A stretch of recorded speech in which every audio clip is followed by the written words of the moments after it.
SL 558 Tatak RMN.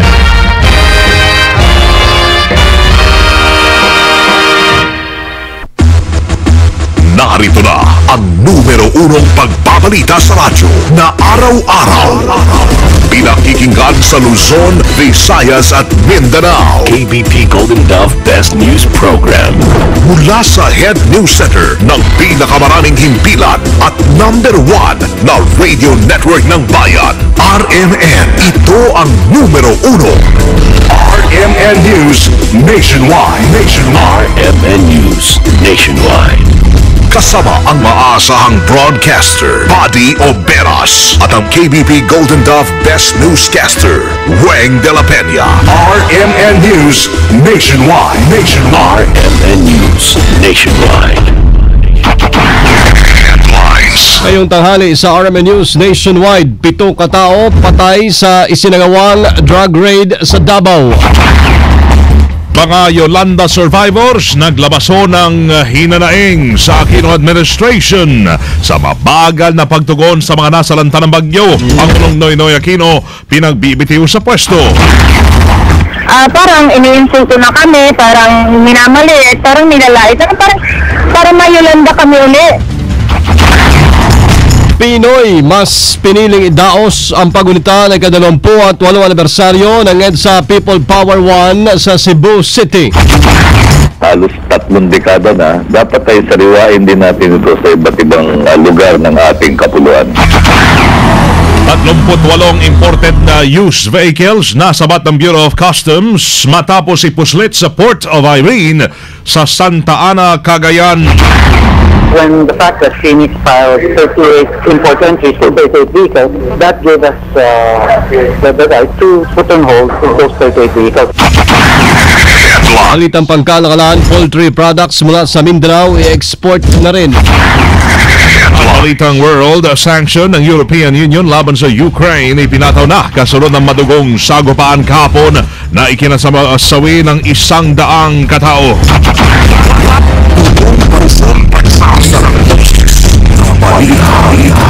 RMN News Nationwide. Ang pinakamalaking mga balita abot sa bawat Pilipino saan man sa bansa. RMN News Nationwide. Mabuhay Pilipinas, tanghali po ng Biyernes, February 21. Ito ang numero 1 ng RMN News Nationwide. Ako si Buddy Obera. O naman si Weng de la Peña. Tayo ay live sa DXDC 621 RMN Davao, DXDZRS 1179 RMN Sorsogon, YKR 1161 sa RMN Kalibo at sa DXCC 828 RMN Cagayan de Oro. Live International makasama via Ustream, search RMN Manila. Live din sa WRMN New York, USA. At sa lahat po natin mga number 1 AM station sa buong bayan.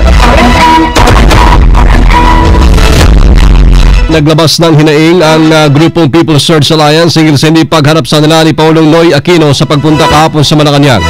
Nabatid ang grupo ay dumulog sa Malacanang para hingin kay Pangulong Aquino ang mga demand ng mga survivors tulad ng 40,000 pesos cash assistance. Ngunit tinanggi daw ito ng palasyo. Sa interview ng RMN kay People's Search Alliance Executive Vice Chairperson Elfida Bautista, dahil sa hindi pagpansin ni Pangulong Aquino sa nila, mistulang naranasan daw muli nila sa pagkakataong yun na salantain ng bagyong Yolanda. Kami na ay nagpunta na nga dito, gusto namin siya makausap. Pero yung mga ginagawang mga hindi pagpansin sa amin, tapos kung ano-ano pong sinasabi sa ibang audience, no? Na sana kami haharapin. Parang iniinsulto na kami, parang minamaliit, parang nilalait, parang may Yolanda kami uli, di ba? Parang lumiit kami, hindi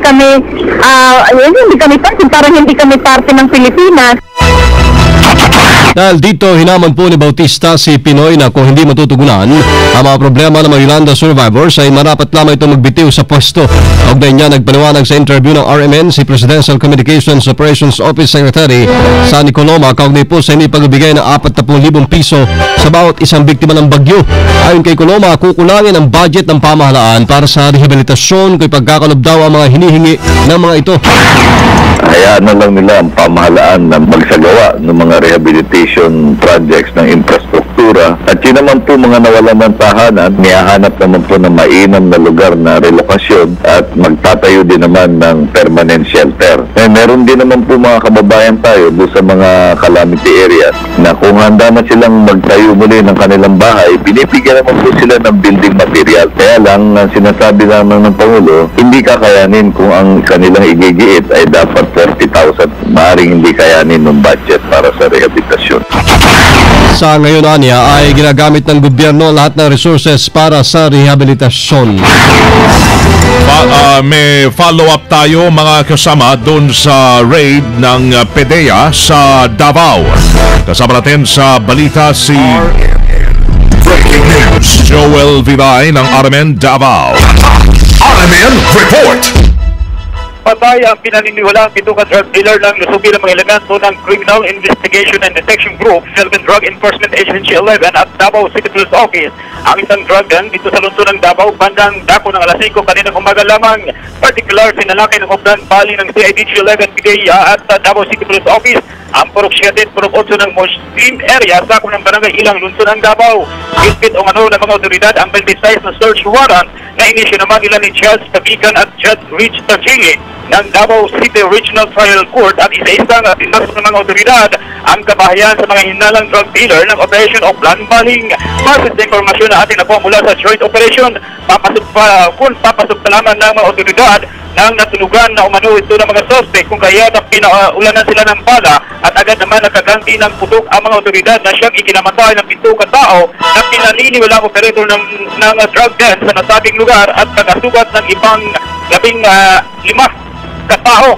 Kinikilala ang mga namatay na sila si Dirk Abdul Lawan, Noel Morquito, General Sumali, Musa Taysana, Faisal, Apahi, Wahid Saki at Bobby Sulu at nakatalahan sa natulang lugar at agad namang nilibing ng kanilang pamilya ang mga suspect dahil sa reliyong Islam. Maswerte naman na walang natamaan at nasugatan sa panig ng CIDG, PDEA at Davao City Police Office nang naganap ang palitan ng putok. Umabot naman sa 35 katao ang hinuli ng mga otoridad kasama ang ilang mga minor de edad na posibleng sangkot din umano sa malawakang pagbibenta ng droga dito sa lungsod ng Davao.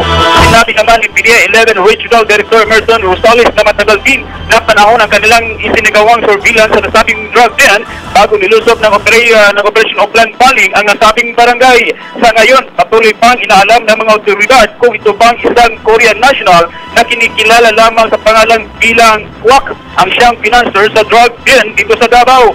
Inimok naman ni Barangay Ilang, Barangay Kapitan Nunoy Kapling ang kanyang mga nasasakupan na huminto na sa pagbebenta ng droga at nangako naman ang kapitan na magbibigay tulong sa mga naiwang pamilya ng mga suspect.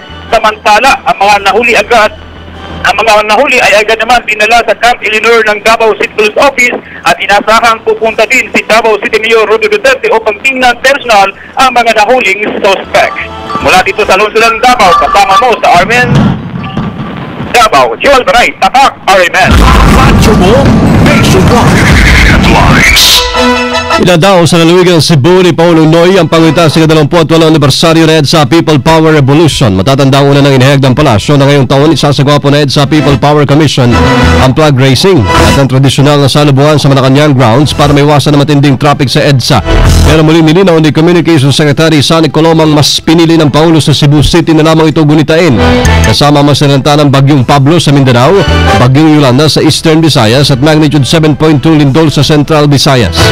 Ayon kay Coloma, layo nito na may pagdiwang EDSA Revolution sa iba pang bahagi po ng bansa na karaniwan lamang ginugunita ng mahabang panahon sa Metro Manila at sa pamamagitan daw nito ay may papakita ang pagkaisa ng mga Pilipino mula Luzon hanggang Mindanao. Nais nating itaguyod yung diwa ng EDSA sa lahat ng mga Pilipino, no? Hindi lamang sa mga taga Metro Manila, para naman may pakita yung solidaridad, pagkakaisa ng mga Pilipino mula sa Luzon, Visayas at Mindanao. Halos 3 dekada na, dapat ay sariwain din natin ito sa iba't ibang lugar ng ating kapuluan. Lunes pa lamang, Pebrero 24, papunta na ang Pangulo sa Katiil, Davao Oriental para dalawin na mga biktima ng bagyong Pablo. Saka siya tutuloy ng Bohol para naman makasama mga nilindol. Habang sa Cebu, magpapalipas na magdamag. Kinabukasan na 25 ng Pebrero, dadalo si Pinoy sa tradisyonal na salubungan na gagawin na sa Cebu, saka pupunta sa Tacloban at sa Palo, Leyte. At huli niyang dadalawin mga biktima ng bagyong Yolanda, Sigiwan, Eastern Samar. 38 imported na mga used vehicles ang nasabat ng Bureau of Customs matapos tangkaing ipuslit sa Port of Irene sa Santa Ana, Cagayan.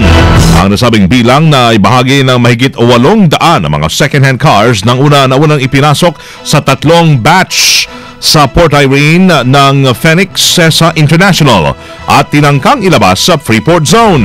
Sa interview ng RMN kay Customs Deputy Commissioner Primo Aguas, ang pagpapalabas ng warrant of seizure o capture sa mga imported used vehicles ay kasunod ng paghahay ng Phoenix ng import entry na bawal alinsunod sa Executive Order 156, maliban na lamang sa light trucks at special purpose vehicles tulad ng ambulansya. When you import used vehicles into a Freeport Zone, legal yun. But once you try to bring it out of the Freeport Zone, used imported vehicles that don't fall under the exemption granted by EO 156, illegal yun.